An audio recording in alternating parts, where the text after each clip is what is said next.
Hi guys, this is Chris with Lazy Oaks Ranch. Today I'm here with Smokey, and today we're going to work on a larger circle. So if you looked at our other videos, we already talked about the smaller circle. We've talked about moving off of pressure in the shoulders and the hips. I kind of joke around and call that one head, shoulders, knees, and toes. And now we're going to get into a bigger circle. So we're going to make space by sending him out, and then we're going to send him in a circle.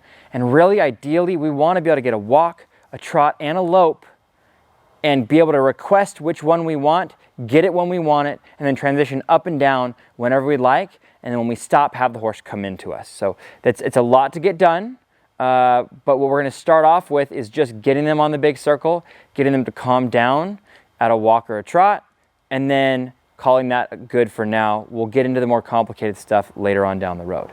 So first thing we're going to do is we're going to create space. We're going to wiggle the rope and say back. Good boy. I'm just going to give a little pause every time he steps back so he knows he's doing the right thing. Back. Good boy. I'm going to back him up one more time. Back. Okay. So now what I'm going to do on the small circle, we talked about getting in the right position off of the shoulder. We're going to try to do that again. And we're going to use the same technique where we try to quote unquote block the eye with the pointing hand. So I'm going to move over here. I'm going to point with this hand. I'm going to get behind the shoulder, and then I'm going to click, and I'm going to pick up that hand. Now, Smokey's, super experienced with this. It's been a couple months since we worked with him, but it's all in there. So I'm just going to kind of manage him to make sure he stays walking. And what I want is I want him to not be pulling on this line. I want him to stay soft. I want him to not be coming into me. So ideally, in a perfect world, that rope doesn't quite touch the ground. And I want him to move off at a walk. If he's moving off at a walk, that tells me that he's calm, he's using the thinking side of his brain. If he tears off into a fast trot, we know we have some work ahead of us before he's going to be a happy boy to ride. So I'm going to stay with that position behind that shoulder the entire time. If he tries to come into me, I'm just going to wave my hand towards his middle section, keep him out, and I'm just going to make sure that he keeps walking in this circle.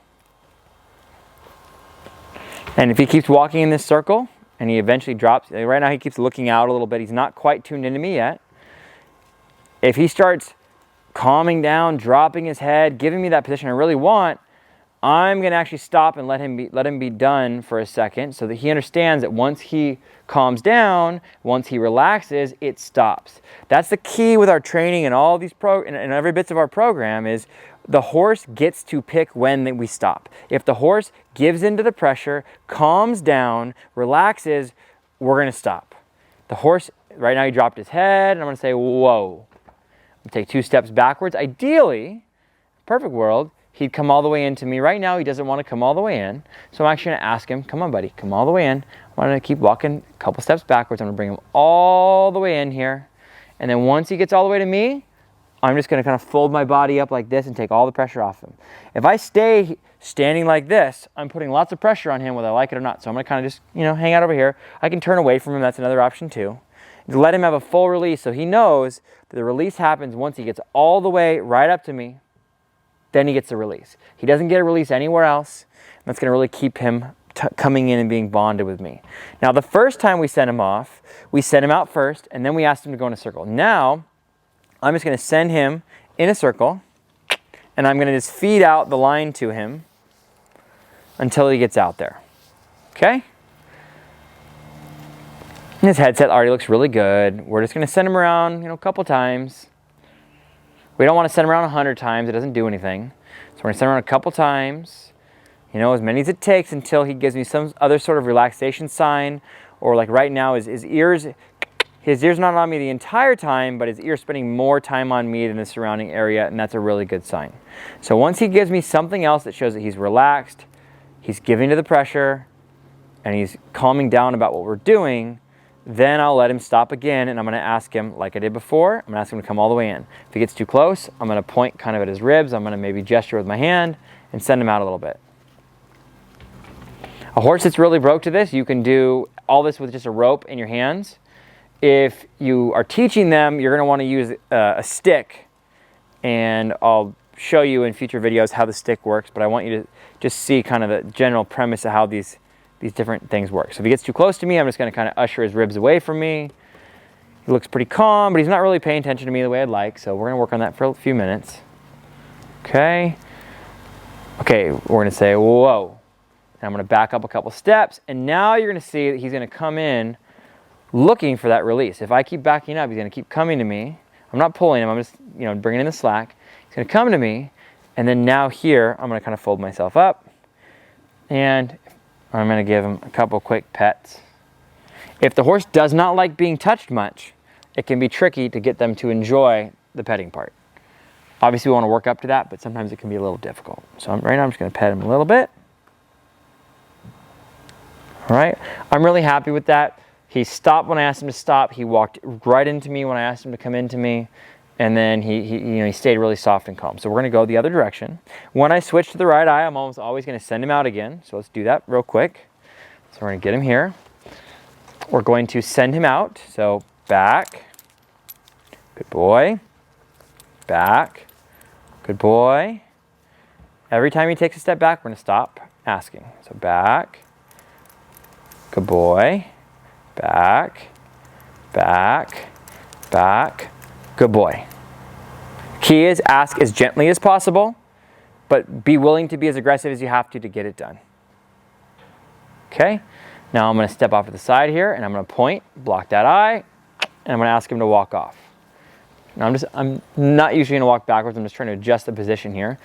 So you're almost always going to see me standing perfectly still or walking into the horse to make sure I'm taking their space and they're not taking any of my space. I don't ever want to let them think that they can take my space. That's where you get a horse that ends up on top of you. So you're going to see Smokey just walking around here. He's walking around really gently. His headset looks pretty good. He's going to get too close to me, so I'm going to wave my hand at his ribs and say, hey, you got to get away from me. You can't be that close.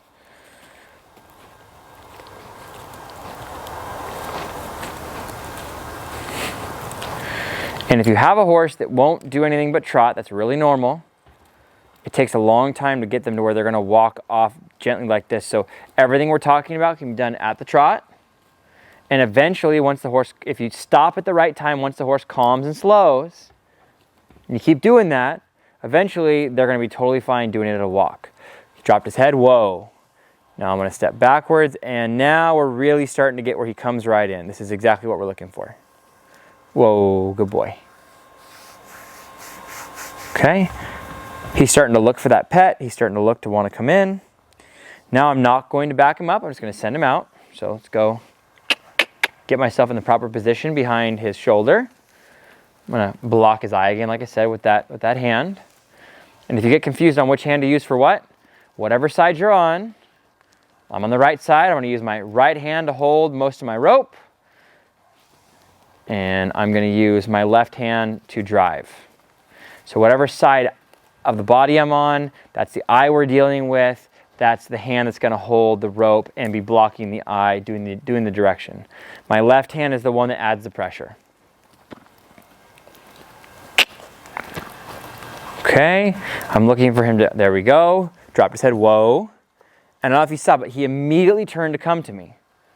If the horse is really dull about this, you're going to have to work on getting them as snappy to it as you can. This gives you a very good indication of how that horse is going to stop. If that horse turns immediately towards you, they're usually going to stop really nicely. If they just kind of keep running around and they don't stop when you step in front of them, that's going to give you a really good idea if that horse is going to actually stop nicely for you. So every one of these little assessment things that we're doing is a training tool, but it's also an assessment to see what's that horse going to be like when we ride it. So that's the large circle game. We're going to get into some more complicated maneuvers here after this, but up to this far, these are the things that you're going to want to try to do regularly with your horse if you can. It'll help maintain the training that we put on them while they were here. Thanks a lot for tuning in. We'll see you on the next one.